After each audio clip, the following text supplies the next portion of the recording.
security. That, I think now we have clarity on that. Okay? Yeah, that's clear. And some people are going to pay some fines when the BlackRock ETF is approved. The BlackRock ETF will be approved. There's no question in my mind that will be approved. There is well, but the other ones are ahead of them. I don't care. They will not be approved.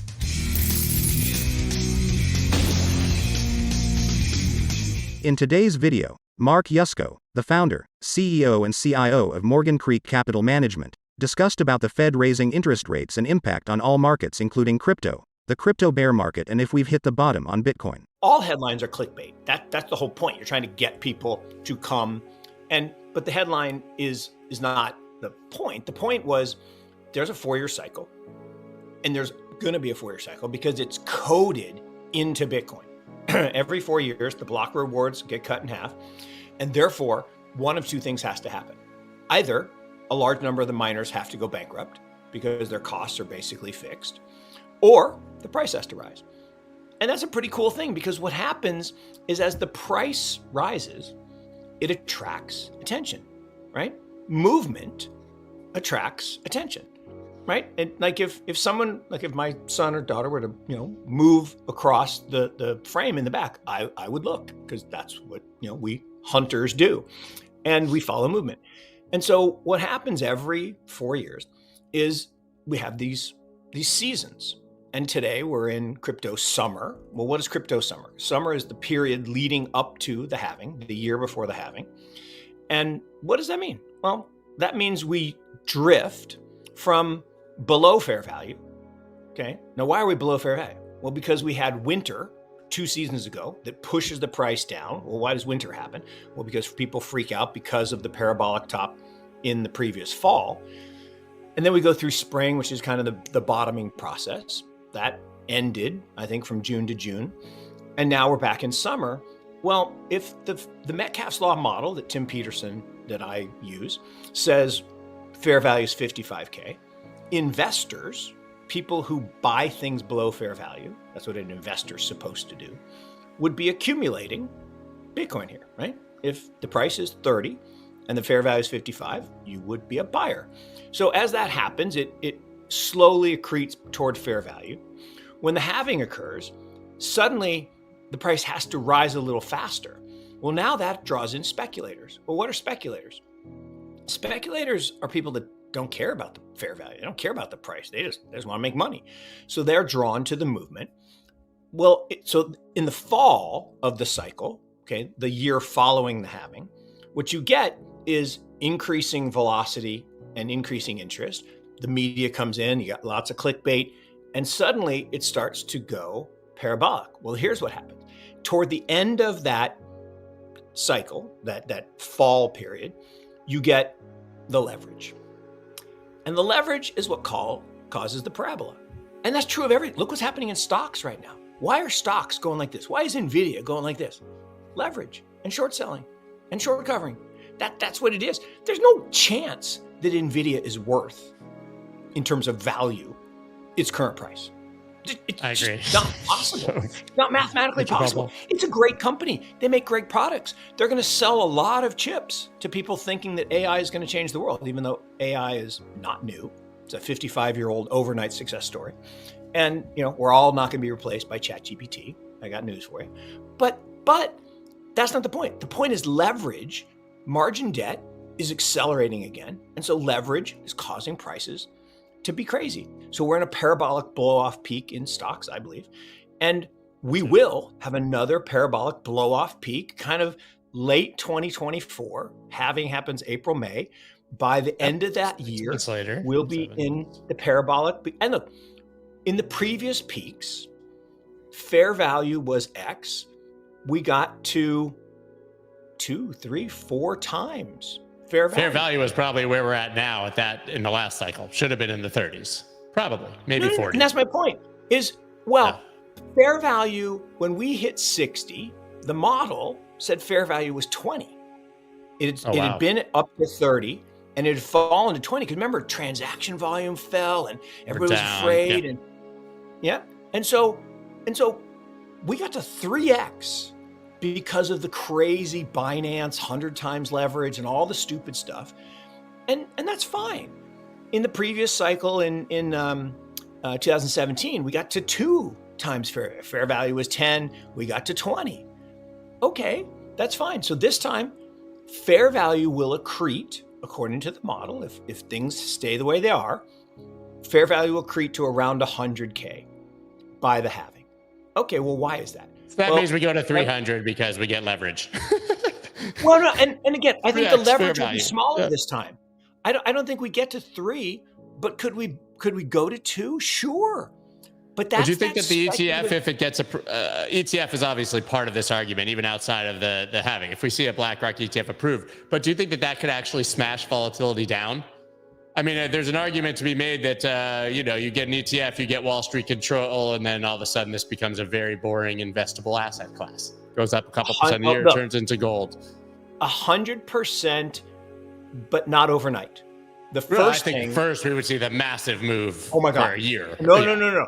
That's just supply and demand, right? Because you got the hodlers who are going to hodl. They're not selling. Here's the funny thing. Everybody's like, oh, there are excess buyers in the market. Oh, there are excess sellers in the market. No, there's not. There's always an equal number of buyers and sellers. Every transaction, in every security, in every asset, in every commodity, in everything, always has to have a buyer and a seller. I cannot just buy stuff out of thin air. Now, if I were the Fed, I could create money out of thin air, but I can't buy stuff out of thin air. So this idea that when the BlackRock ETF is approved, the BlackRock ETF will be approved. There's no question in my mind that will be approved. Everybody says, well, but if the other ones are ahead of them, I don't care. They will not be approved. The BlackRock will be approved. After that, maybe someone else will get approved just so they can kind of cover their tracks. But BlackRock's going to get approved. So that's going to cause increasing demand. There is a finite supply. So there's the first finite supply, meaning there's only going to ever be 21 million, and there won't even be 21 million because there's been some that's lost or stolen. You got the Satoshi wallet that's never going to move. You got all kinds of stuff. So that, and the incremental change in Bitcoins, by some estimates, is about 10, 11% of the coins.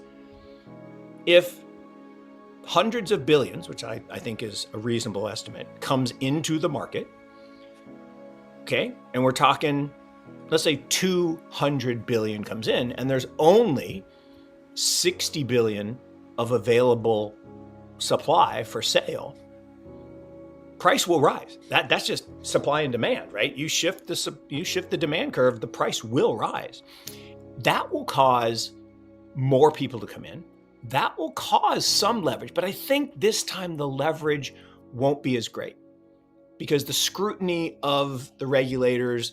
It's just not as readily available, even at the very, I mean, holds and crypto assets are not securities in themselves, but can be sold as part of investment contracts, which do qualify as securities under the Howey test. Okay, listen, do you think from what you've seen about the Ripple case that we now have clarity, and it's because Warren Davidson, who's a hardcore Republican, retweeted this.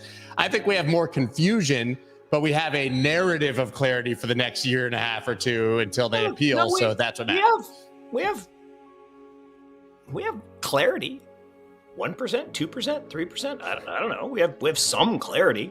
Like rating diamonds. Yeah, but we have clarity on a principle. So I like the idea of a doctrine or a principle. We do have clarity on this issue of, look, the issuance of Ripple and other things in ICOs, clearly security. That, I think now we have clarity on that. Okay? Yeah, that's clear. And some people are going to pay some fines. And the funny thing is, they said, well, it could be up to $700 million of fines. Like, Garlinghouse and the foundation are like, yes, because if you own 20 billion of something and you got to pay 700 million, that's a good day. $1 billion fine for him is average. That's an average gold spoofing year for JP Morgan. Yes, they pay a $900 million fine and they make 20 billion. They're like, "Ooh, it's cost of doing business, 5%. I'm done." I would sign that all day. And they don't have to admit guilt. This is my favorite part. These people never have to admit guilt. They just pay. If you pay $1 billion, you're guilty. right? You wouldn't pay $1 billion if you weren't guilty, but they don't have to admit guilt because that's the messed up system we have. But so we have clarity on that.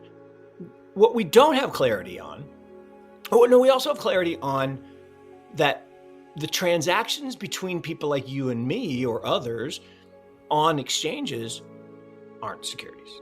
Okay, that's actually good clarity, because nor should they be, and because we were going down a crazy path where this whole thing where Gensler was like, anything that you buy with an expectation of an increase in value is a security.